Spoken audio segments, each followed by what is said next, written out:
మన ఊరికి చాలా మంచి పని చేసినావురా. ఎన్నాళ్ళు నువ్వు తాగుబోతువని చాలా తక్కువ అంచనా వేసినాను. ప్రతిభ అనేది ఉంటే ఎట్లాంటి వ్యక్తినైనా సరే తలెత్తుకునేలా చేస్తుంది. చాలా సంతోషంగా ఉందిరా. వస్తాను పుల్లయ్య, రండిరా. జాగ్రత్త.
మేడం.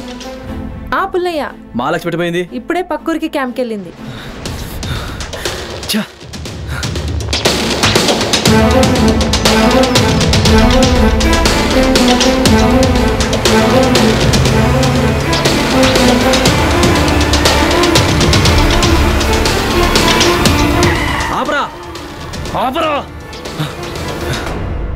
మేడం, ఏంటి?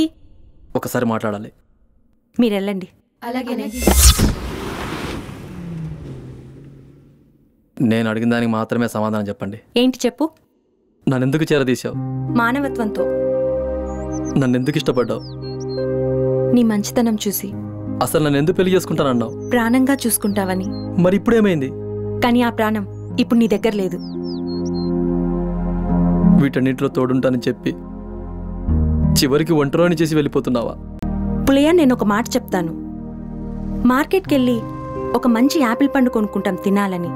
తీర కట్ చేసిన తర్వాత అది పాడైపోయిందని తెలిసిందనుకో, తినలేం కదా. ఇది అంతే. మీరు చెప్పేది బల్లో పాఠాలు సరిపోతుంది మేడం, మనసులో బాధ కాదు. పుల్లయ్య, నీకు బాధేస్తోంది, కానీ నాకు భయం వేస్తోంది. నా జీవితం మీద నాకు ఆశ ఉండదా?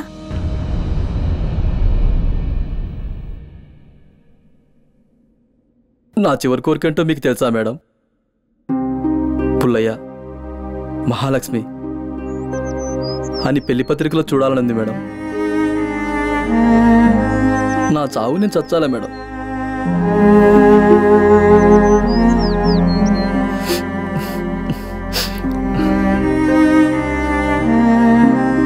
వెళ్తున్నా మేడం. నేను ఎలాగో చస్తాను. మీరు బాగుండాలి మేడం. మీరు బాగుండాలి. బాగుండాలి.